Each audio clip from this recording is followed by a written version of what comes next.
আসসালামু আলাইকুম ওরহমতুল্লাহি বারাকাতুহু। এসএসসি বা সমমানের পরীক্ষায় যারা কাঙ্ক্ষিত ফলাফল অর্জন করতে পারেননি তাদের জন্যই আজকের আমার ভিডিওটি। হ্যাঁ, যারা বোর্ড চ্যালেঞ্জ করতে চান, খাতা পুনরায় নিরীক্ষণ করতে চান, তারা দয়া করে এই ভিডিওটি একটু ভালো করে দেখবেন। আপনাদের কাজ কি? আমি এখানে ধাপগুলো লিখে দিয়েছি। প্রথমে নির্ধারিত বোর্ড চ্যালেঞ্জ পোর্টালে আপনাকে প্রবেশ করতে হবে। তারপর আপনার সঠিক রোল নাম্বার, রেজিস্ট্রেশন নাম্বার এবং বোর্ড নির্বাচন করতে হবে। যে বিষয়টি আপনি চ্যালেঞ্জ করতে চান সেটা সিলেক্ট করতে হবে এবং একটি সচল মোবাইল নাম্বার সেখানে ইনপুট করতে হবে। আপনার টাকা, বিকাশ, নগদ যে কোনো মাধ্যমে 150 টাকা করে পেমেন্ট করতে হবে। এরপর কাজটি আপনি সম্পন্ন করতে পারবেন। আমি নিচে একটি লিঙ্ক দিয়ে রেখেছি। এই লিঙ্কটি আমি যেমন কপি করে আমার ওয়েবসাইটে আমি এইভাবে করে পেস্ট করে দিলাম। আপনিও এইভাবে পেস্ট করতে পারেন অথবা লিখতে পারেন। তাহলে এইভাবে আপনি যে লিঙ্কটাতে প্রবেশ করেছেন এইভাবে আপনাকে ইন্টারফেসটা দেখাবে। শিক্ষা মন্ত্রণালয়, এখানে বোর্ডের নামগুলো আছে। আপনি এই জায়গাতে বোর্ড সিলেক্ট করে দেবেন। বোর্ড সিলেক্ট করবেন।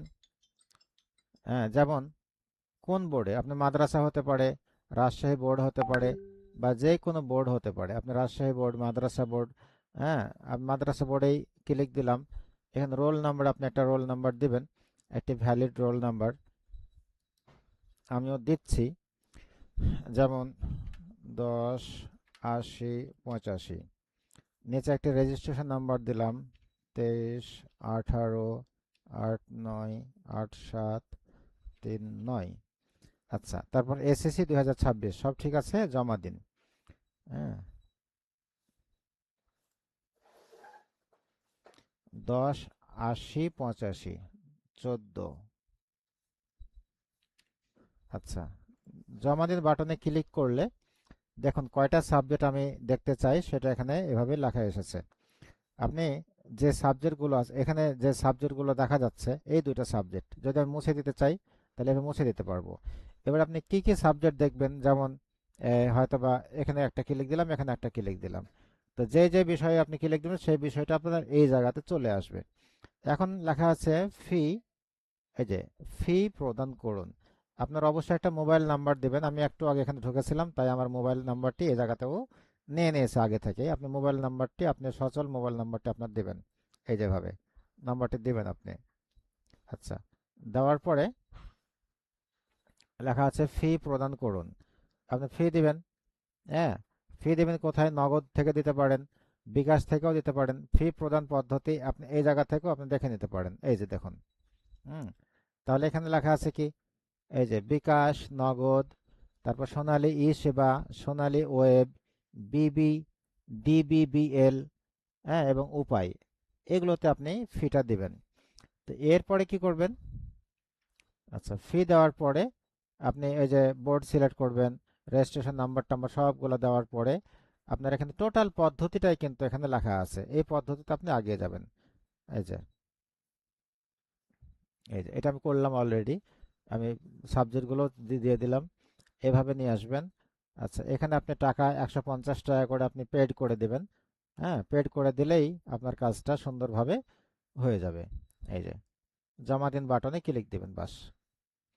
আবার এই বোর্ডগুলো আপনি কি করতে পারবেন, এই সাবজেক্টগুলোকে আপনি ডিলিট করে ফেলতে পারবেন, যে নতুন করে আপনি আবার সাবজেক্ট ইনক্লুড করতে পারবেন। হ্যাঁ, বাস, সব কাজ হয়ে গেলে আপনাকে ধন্যবাদ দিয়ে দেবে, বাস আপনার কাজ শেষ হয়ে গেল। হ্যাঁ, আপনার বোর্ড চ্যালেঞ্জ হয়ে গেল। তাহলে এই যেখানে লেখা আছে জমা দিন, এই জমা দিন বাটনে ক্লিক দেবেন, কারণ এখানে টাকা অবশ্যই আপনাকে দিয়ে তারপরে জমা দিন বাটনে আপনি ক্লিক দেবেন। তাহলে আপনার বোর্ড চ্যালেঞ্জ হয়ে গেল। যে নাম্বারটা আপনি এখানে দিবেন এই নাম্বারে আপনাকে জানাই দেওয়া হবে যে আপনার কবে জবে রেজাল্ট দিবে। হ্যাঁ, জবের রেজাল্ট পাবলিশড হবে। যেটা পরিবর্তন হবে সেই যদি পরিবর্তন হয় সেক্ষেত্রে আপনার ওই নাম্বারে তারা আপনাকে জানাই দিবে এসএমএস এর মাধ্যমে। তো যারা আমাদের ভিডিওটি এতক্ষণ পর্যন্ত দেখছিলেন আপনাদের সবাইকে ধন্যবাদ এবং মোবারকবাদ জানাচ্ছি। জানিয়ে আমার ভিডিও শেষ করছি। সবাইকে আবারও শুভেচ্ছা জানিয়ে শেষ করলাম। আসসালামু আলাইকুম ওয়া রাহমাতুল্লাহি ওয়া বারাকাতুহু।